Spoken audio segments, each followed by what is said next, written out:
오늘 말씀은 이사야 43장 1절부터 7절까지입니다. 야곱아, 너를 찬송하신 여호와께서 지금 말씀하시니라. 이스라엘아, 너를 지으신 이가 말씀하시느니라. 너는 두려워하지 말라. 내가 너를 구속하였고 내가 너를 지명하여 불러나니 너는 내 것이라. 내가 물 가운데로 지날 때에 내가 너와 함께 할 것이라. 강을 건널 때에 물이 너를 침몰하지 못할 것이며 내가 불 가운데로 지날 때에 타지도 아니할 것이요 불꽃이 너를 사르지 못하리니 대전하는 여호와 내 하나님이요 이스라엘의 거룩하니요 내 구원자임이라.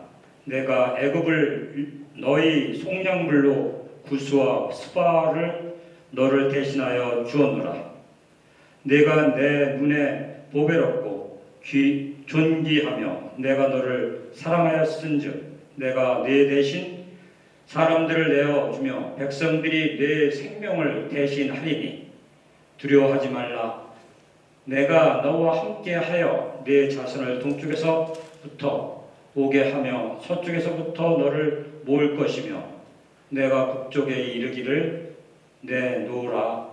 남쪽에게 이르기를 가두어 두지 말라.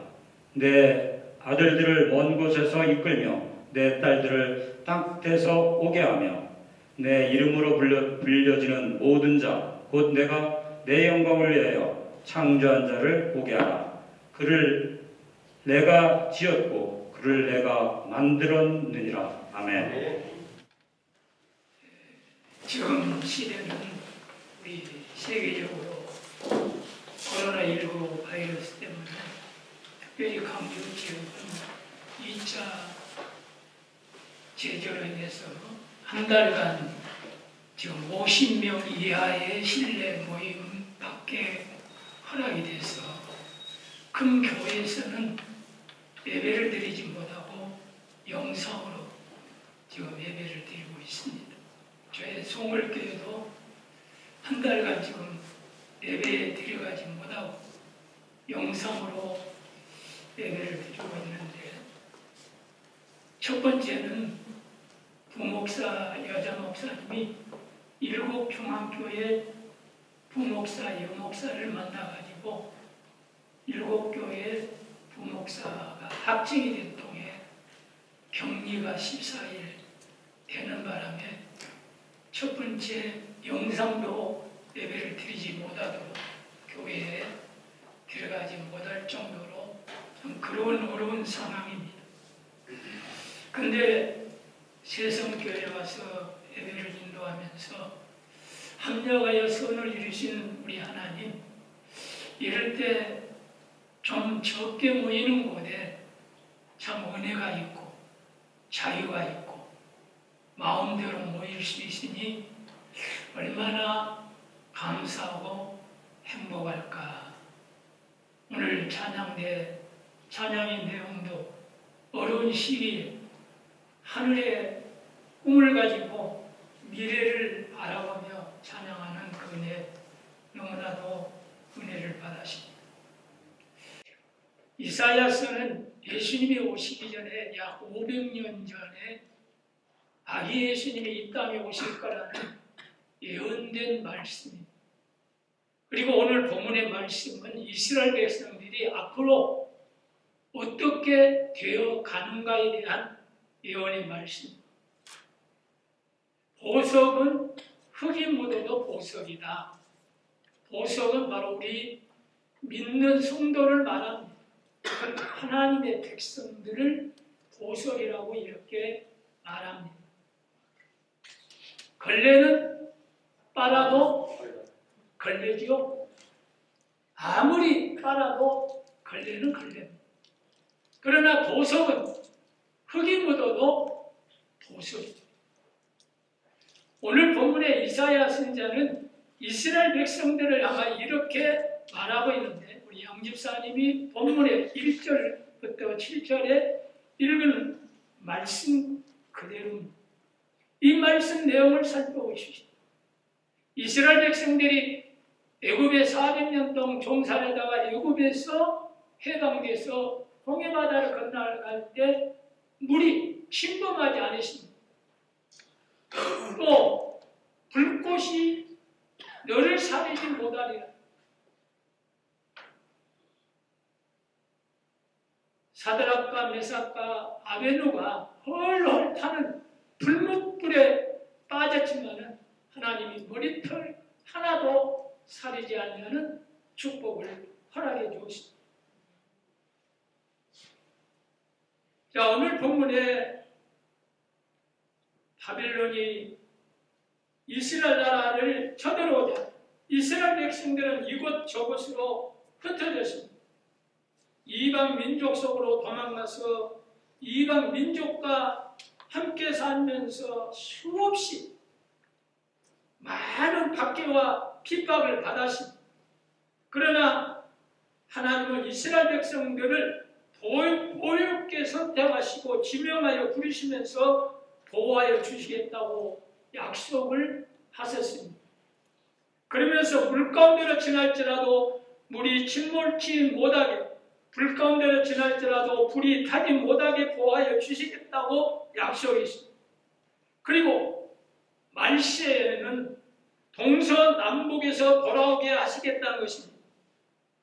오늘 본문 우리는 이 말씀이 이루어지고 있는 시점에 살고 있습니다. 지금부터 2700년 전에 이사야 선지자가 예언한 말씀이 지금 이루어지고 있는 바로 그런 시점입니다. 하나님이 보시기에 이스라엘 백성들은 보배들이었습니다. 아무리 이방의 흙이 묻고 더러운 것이 묻었어도 하나님 보시기에는 보배입니다. 그래서 말세는 동서남북에서 돌아오게 만들어 주시겠다고 말씀합니다. 두려워 말라, 내가 너와 함께하여 내 자손은 동방에서부터 오게 하며 서방에서부터 너를 모을 것이며 내가 북방에 이르기를 오라, 남방에게 이르기를 구루하지 말라. 내 아들들은 원방에서 이끌며 내 딸들은 땅끝에서 오게 하리라고 5절과 6절의 본문에서 말씀합니다. 동방은 이라크, 시리아, 이란, 인도, 그리고 중국을 지명합니다. 이곳에 유대인들이 기한하는 알리아 운동은 에스라 작전, 느헤미야 작전이라고 이렇게 말하고 있습니다. 이곳에서 이스라엘 민족이 1000년 이상 살던 이들이 떠나려면 재산을 다 두고 몸만 떠날 수 있다는 법이 제정되었습니다. 1961년까지는 18만 4,130명이 돌아왔습니다. 인도에서는 20만 명이 돌아왔습니다. 중국도 동반인데 중국에서는 2,167명이 이스라엘 나라로 돌아왔습니다. 서방에서 돌아오고 있습니다. 서방은 폴란드, 독일, 루마니아, 체코슬로바키아, 유고슬로바키아, 그리고 불가리아 등입니다. 6.1 전쟁, 걸프 전쟁으로 이스라엘이 승리하자 물밀듯이 돌아오고 있습니다.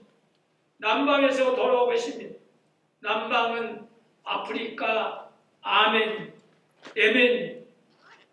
1971년부터 기한이 시작됐습니다. 이 운동 이름을 요술 카펠 작전이라 이렇게 부르고 있는데 한 번도 그들은 비행기를 타보지 못한 이들, 비행기 의자를 떼고 24시간 동안 18,000명을 날리기도 했습니다. 이 작전을 일명 독수리 날개 작전이라 불렀습니다. 이들은 비행장에 데리고 나와 비행기를 타려는 순간 물었습니다. 저것이 비행기인데 타기 무섭지 않느냐? 이렇게 이들이 물어볼 때 이들이 비행기 날개 위에 그려져 있는 독수리를 보고 이스라엘 예언을 생각하며 말했습니다. 내가 동방에서 독수리를 부리며 먼 나라에서 나의 모락을 이룰 사람을 부릴 것이라.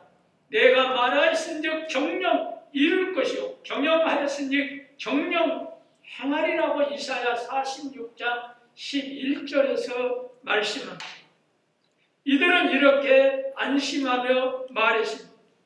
하나님이 말세가 되면 우리를 독수리를 통하여 인도할 것을 예언하셨습니다.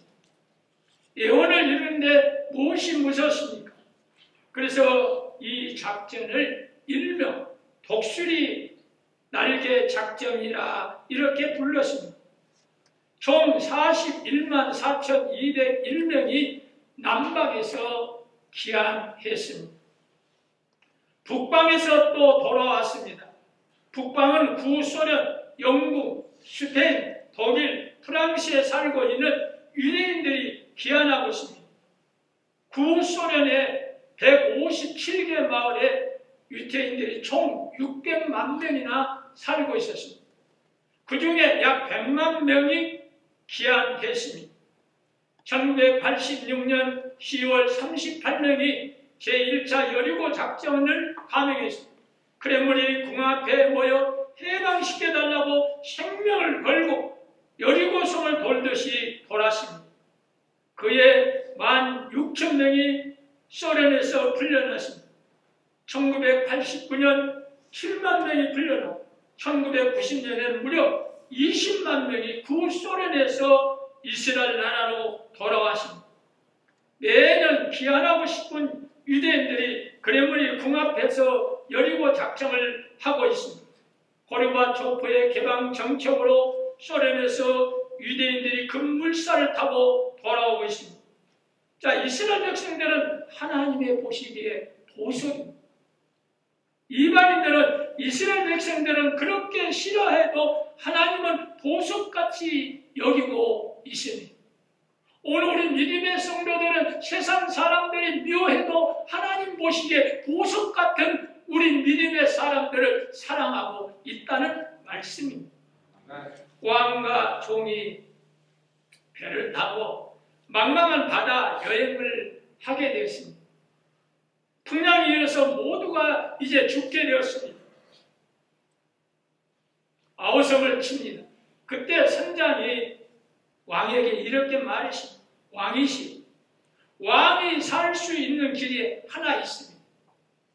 배를 가볍게 하기 위하여 보물들 다 버리고 가급적 종도 바다에 던져버려야 배가 가벼워서 왕이 살 수가 있습니다. 이 말을 듣고 종은 왕을 살리기 위해 배에서 파도치는 바다로 뛰어내려 많은 종들이 스스로 자살하고 말았습니다. 이제 왕과 선장만이 살아 돌아왔습니다. 왕은 선장에게 말했습니다. 내가 산 것은 내 덕분이다. 너는 나의 생명의 은인이다. 그리고 금으로 면류관을 만들어 머리에 씌워 주었습니다. 그리고 나서 면류관을 벗게 되니 왕은 그 선장에게 말했습니다. 그러나 너는 내가 가장 존귀하게 여기는 종들을 주겠다. 왕은 칼을 뽑아 선장의 목을 잘라버렸습니다. 종은 선장이 보기에 시시한 사람같이 보였는지 모르지만 왕에게는 없어서는 안 되는 너무나 존귀한 자기 백성들이었기 때문입니다. 우리는 하나님 보시기에 아주 존귀한 사람들입니다. 여러분들은 다 보석들입니다. 그런데 우리는 모두 다 영적 이스라엘 백성입니다. 하나님은 하나님이 지명하여 부르신 사람들은 흙이 묻어도 보석으로 여기고 계십니다. 나는 여호와 보시기에 존귀한 자라. 나의 하나님이 나의 힘이 되셨도다. 다시 야곱을 자기에게로 돌아오게 하시며 이스라엘을 자기에게로 모이게 하시고 나를 태에서 나옴으로부터 자기 종을 삼으신 여호와께서 말씀하시니라고 이사야 49장 5절에 말씀합니다. 여러분들은 만세전 어머니 태 속에서 하나님이 지명해서 새성교회 성도들로 하나님의 백성들로 삼으셨다는 사실, 이런 긍지를 가지고 교회를 사랑하고 하나님을 사랑하고 복음을 위해서 하나님의 백성을 보석 같은 우리로 지명해서 불러주신 하나님의 그 은혜를 늘 기억해야 될 때 우리의 신앙은 항상 하나님 앞에 더 가까이 나갈 수 있는 믿음의 성장으로 갈 수가 있습니다. 예수님은 갈릴리 호수에서 고기잡이 하는 어부 베드로를 지명하여 부르셨습니다. 그리고 아무리 흙이 묻어도 보석으로 여겨주시고 사랑해 주었습니다.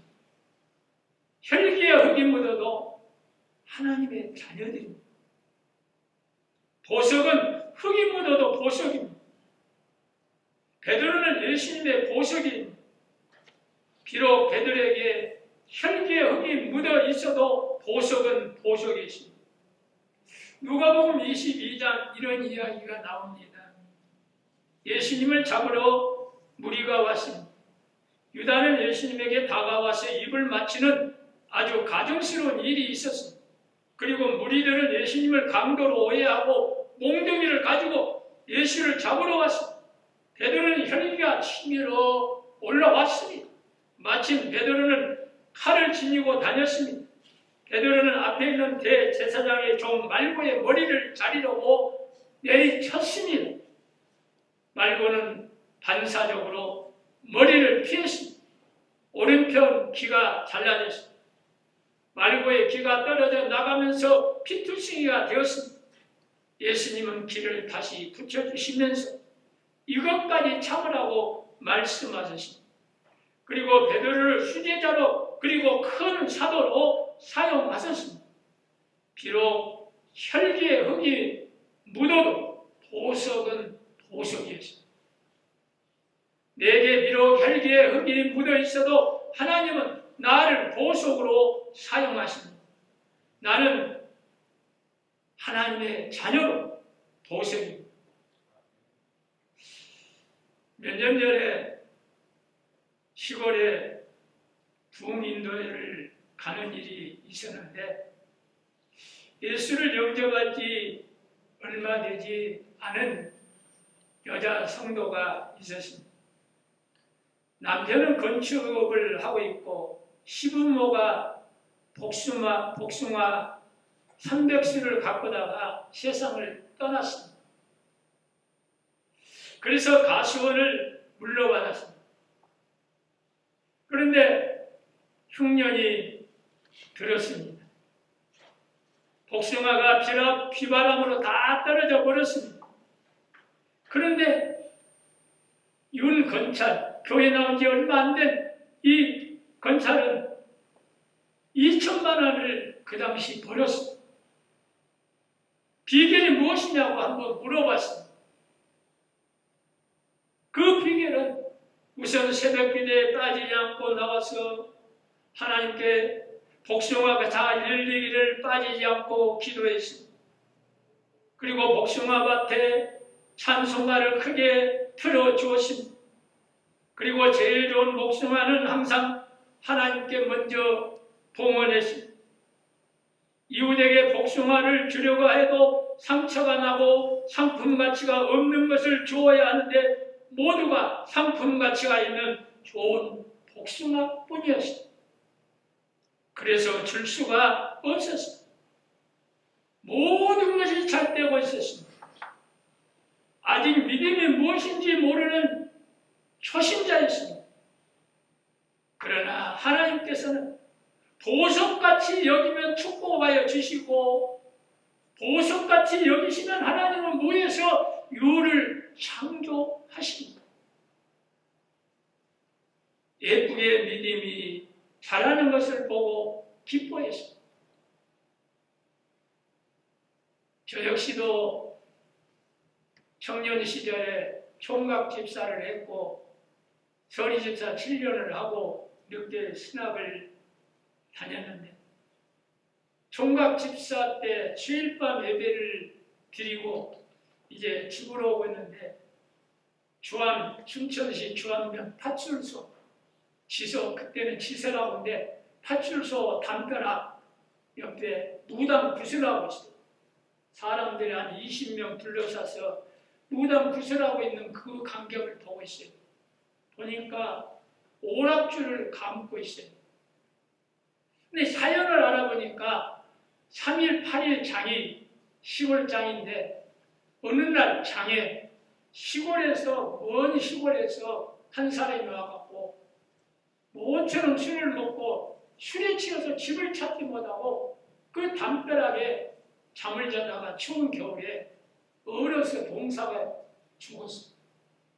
믿지 않은 집안이라 그 사람을 헌병을 모셔가겠다고 무당 돈을 들여갖고 무당 구슬치고 그 헌병을 집으로 모셔가겠다. 이제 오락줄을 감아가지고 풀어야 헌병이 간다는 그런 이야기인데, 제가 성경책을 들고 질구지게 갑자기 그런 생각이 떴어요. 하나님이 살아계시면 저 무당 밧줄 못 풀리게 해주세요. 그렇게 눈 뜨고 기도를 했어요. 그러니까 갑자기 무당이 난리가 나. 풀지를 못하고 간내 발버둥을 치고 난리를 쳐도 끝내 풀지 못하고 주섬주섬 챙겨서 갔어요. 제가 질구진 일은 했지만 저에게 살아 역사하신 하나님의 능력, 그 작은 기도지만은 보여주시는 하나님의 은혜를 체험하고 그 다음에 목회가 하니까 정말로 살아 역사하시는 하나님의 은혜를 체험을 했으니 어려운 일이나 힘들고 성도들이 어려운 일을 당하고 힘든 일을 당할 때만 기도하고 나갈 때 모든 문제가 하나님이 해결해주고 이루어지는 그런 체험을 해왔습니다. 내가 비록 혈기에 흙이 묻어도 하나님은 나를 보석으로 사용하십니다. 두 번째로 배반의 흙이 묻어도 하나님의 자녀들입니다. 마태복음 26장 이야기입니다. 마가의 다락방에서 6월절 예식을 향하신 예수님께서 제자들과 함께 감람산으로 기도하려 걷고 계셨습니다. 이때 제자들과 예수님과의 대화가 성경 말씀에 기록되어 나옵니다. 오늘 밤에 너희가 다 나를 버리리라. 베드로가 예수님의 말씀이 떨어지기가 무섭게 말했습니다. 다 주를 버릴지라도 나는 언제든지 버리지 않겠나이다. 큰 소리로 마태복음 26장 33절에 베드로가 말합니다. 그때 예수님께서 말씀하십니다. 진실로 내게 이르노니 오늘 밤 다 울기 전에 내가 3번 나를 부인해. 베드로는 기분이 안 좋았던지 예수님에게 장담했습니다. 내가 주와 함께 죽을지언정 주를 부인하지 않겠나요?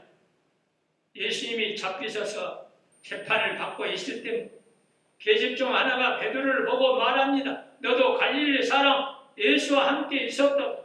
이때 베드로가 제1차 부인을 했습니다. 나는 내 말하는 것이 무엇인지 알지 못하겠다.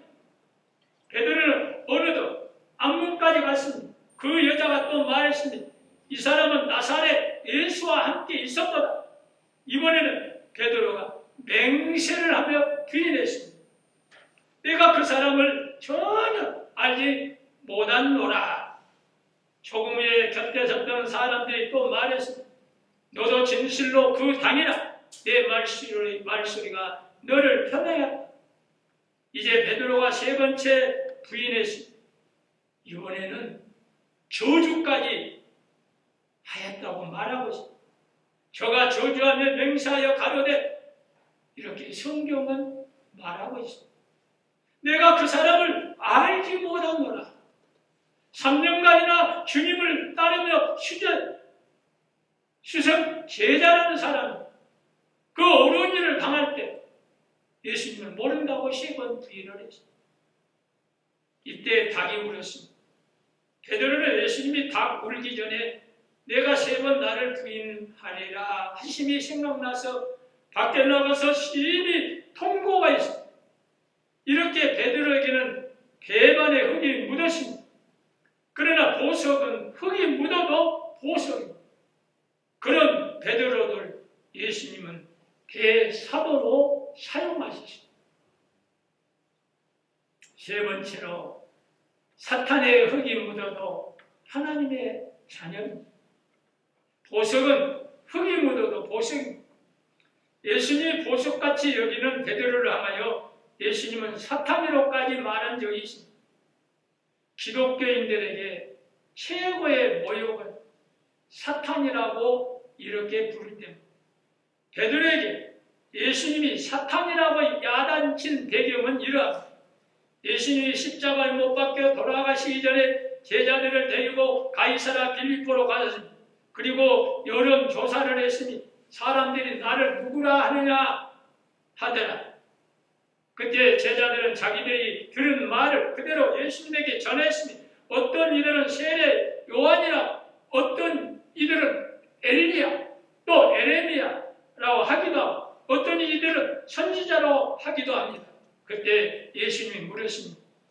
너희는 나를 누구라 하느냐? 이때 베드로가 먼저 대답했습니다. 주는 그리스도요 살아계신 하나님의 아들이시다. 마태복음 16장 16절 대답합니다. 이는 위대한 신앙의 고백이었습니다. 이런 베드로의 고백을 듣고 예수님이 말씀, 바요나 시몬아 내가 복이 있도다. 이를 내게 알게 한 이는 혈육이 아니오 하늘에 계신 내 아버지시다.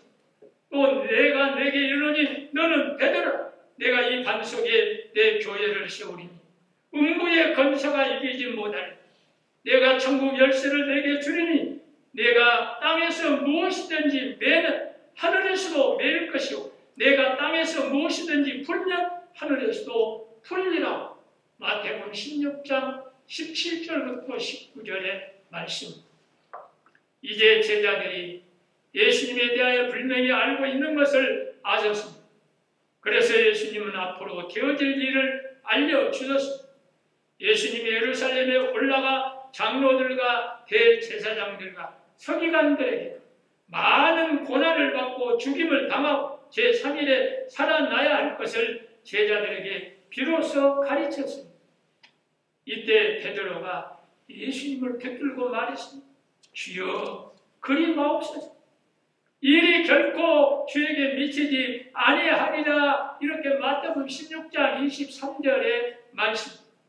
이때 예수님께서 돌이키시며 베드로에게 말씀은 사단아 내 뒤로 물러가라. 너는 나를 넘어지게 하는 자로다. 내가 하나님의 일을 생각하지 않고 도리어 사람의 일을 생각하는 거다. 마태복음 16장 24절에 베드로는 사단이 되었습니다. 그러나 우리 예수님은 사단이 된 베드로를 보배롭게 보석으로 여기셨습니다. 보석은 흙이 묻어도 보석입니다. 예수님은 베드로를 큰 종으로 사용하셨습니다. 그렇습니다. 보석은 흙이 묻어도 보석입니다. 하나님은 이스라엘 백성들을 지명하여 부르셨습니다. 그리고 그동안 어떤 흙이 묻어도 보석으로 사용하고 계십니다. 그래서 말세는 동서남북 불러 모시겠다고 약속했습니다. 그리고 지금 그런 일을 행하고 있습니다. 베드로도 마찬가지입니다. 예수님이 일당 지명하여 부른 베드로를 큰 사도로 사용했습니다. 사도행전 역사, 기독교 역사서에 보면 하루에 3,000명, 5,000명 회개시키는 유명한 사도로 베드로를 삼으셨습니다.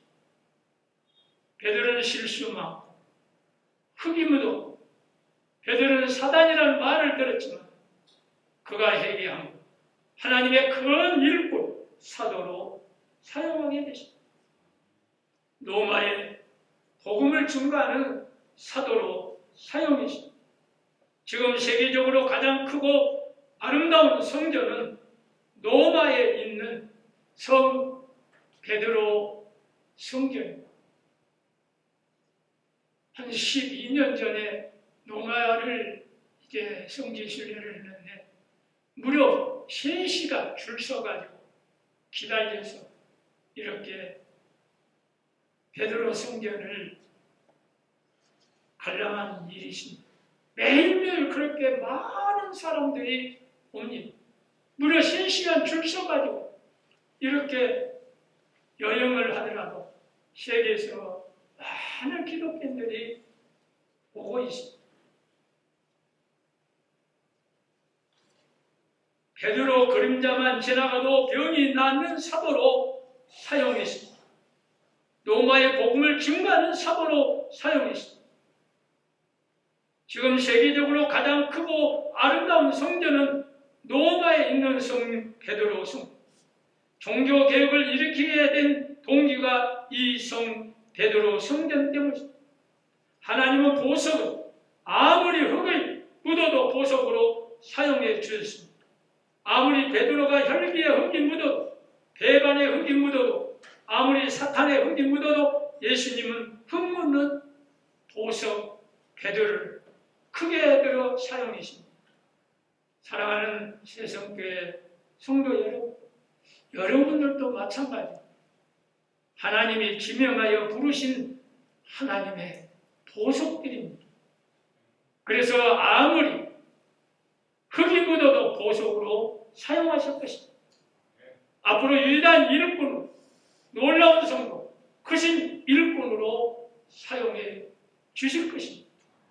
보석은 흙이 묻어도 보석입니다. 보석에 흙이 묻었다고 버리는 사람은 한 사람도 없습니다. 흙을 닦아서 사용하게 됩니다.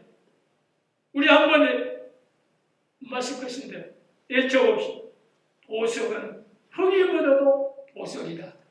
보석은 흙이 묻어도 보석이다. 여러분이 보석입니다. 아멘. 새성교회 보석들입니다. 이제 좋은 목사님 모시게 돼서 축하를 드립니다.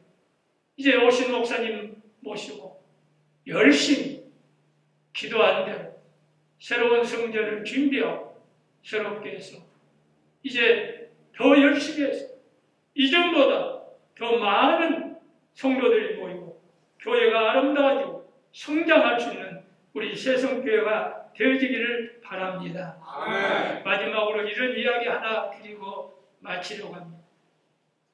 페르시아의 왕이 세 사람의 현자를 불러놓고 한 사람 한 사람에게 물었습니다. 세상을 살면서 가장 괴로운 일이 무엇이냐?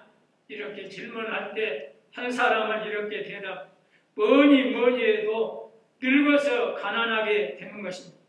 젊어서는 가난해도 상관없지만 늙어서 가난해지면 참으로 비참합니다. 이것이 가장 괴로운 것입니다. 또 한 사람은 이렇게 말했습니다. 사람에게 한계가 있는데 가장 견디기 어려운 고통이 주어질 때 그것의 한계를 느낄 때 가장 괴로운 것입니다. 세 번째 사람은 말했습니다. 할 일이 아무것도 없는데 임종을 맞는 것입니다. 세 번째 환자의 말을 듣고 왕은 말했습니다. 내 말이 맞다. 늙어서 가난하게 되는 것도 괴로운 것이다. 자기 한계를 느끼며 좌절할 때도 괴로운 것이다. 그러나 가장 괴로운 것은 한 일도 없이 임종을 맞는 것입니다. 보석인 여러분, 무엇인가 멋진 일을 보람있게 하고 임종을 맞아야 하지 않겠습니까? 저는 목회자지만은 그래도 교회를 2번 개척했어요. 옥가 솔박교회 한 명도 없는 농촌지에 가서 4년 8개월 동안 농부들과 함께 멋줄 15일간을 잡아주면서 그들과 함께 어울리면서 전도해서 4년 8개월 만에 70명을 만드는 그러한 교회가 됐습니다. 그리고 또다시 수물지역으로 와서 개척을 또 하고 싶어서 저한테는 수물지역으로 갔어요.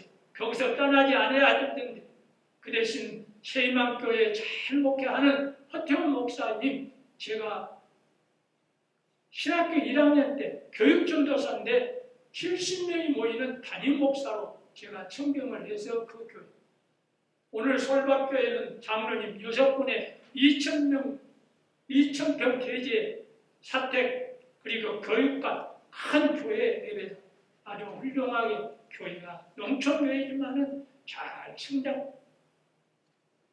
나 같은 사람이지만 혈기가 있고 흙이 묻어도 하나님이 씻으려고 사용하니 하나님께서 씻시게 되는 우리 세성교회 기도한데 할 일이 많이 있습니다.